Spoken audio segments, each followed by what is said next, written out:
Kad mrava boli stomak. Vreme je za novu priču. Slušaj me pažljivo. Zamisli jedno toplo letnje jutro u šumi. Sunce se pojavilo između grana, ptice pevaju prvu jutarnju pesmu, a kapi rose, kao mali biseri, sedeli su na svakom listu. Mirno i lepo jutro. Ali u jednoj pećini pored potoka nije baš bilo mirno. Mali mrav Miki ležao je pod ćebetom od mahovine i nije hteo da ustane. Mama mravica stajala je na vratima i govorila: Miki, vreme je za vrtić. Tišina. Miki, ne mogu, mama, rekao je tihim glasom. Mama je prišla i sklonila ćebe sa njegove glave. Šta se desilo? Mali mrav Miki je pogledao mamu očima punim suza. Boli me stomak, rekao je. Dodirnula mu je čelo, ali nije imao temperaturu. Boli te stomak baš sad kad treba da kreneš u vrtić. Čudno. Miki nije ništa rekao, samo se ponovo pokrio ćebetom preko glave. Mama nije vikala, nije žurila, samo je sela i čekala.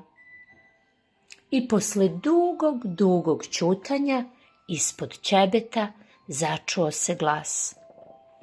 Ja mislim da me tamo niko ne voli, mama. A mama je samo duboko udahnula.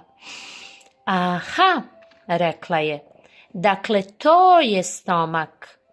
Stomak se od straha pretvori u čudan stomak. Nije kao kad pojedeš previše meda. Nije ni kao kad se prehladiš. Bol od straha se pojavi baš ujutru. Baš kad treba ići negde. Baš kad pomisliš na nešto što te plaši, što te mnogo plaši. I jako boli, znam, kao pravi bol. Miki nije lagao. Stvarno ga je bolelo. Mama je sklonila ćebe, pomazila ga po glavi i rekla mu: hajde, dođi da ti kažem nešto.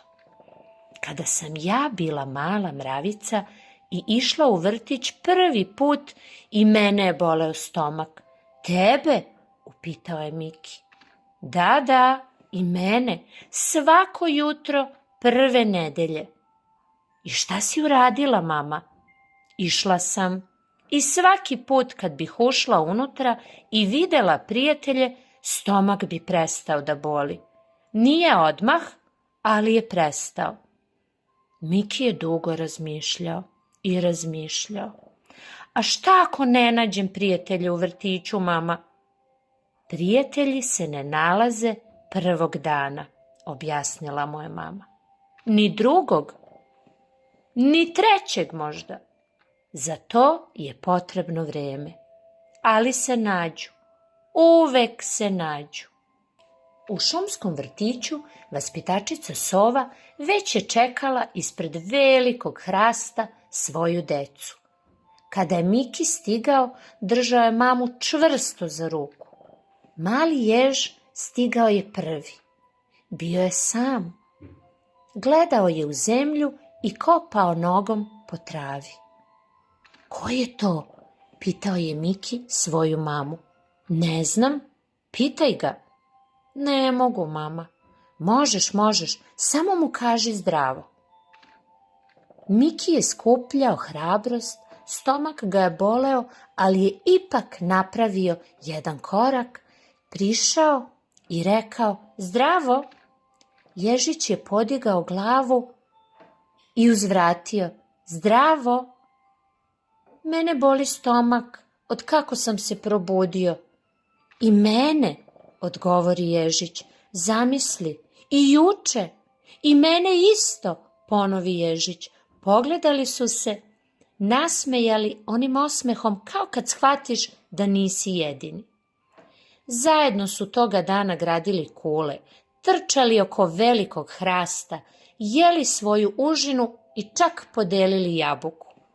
Kada je popodne došla mama, Miki je trčao brzo prema njoj i vikao: "Mama, mama!"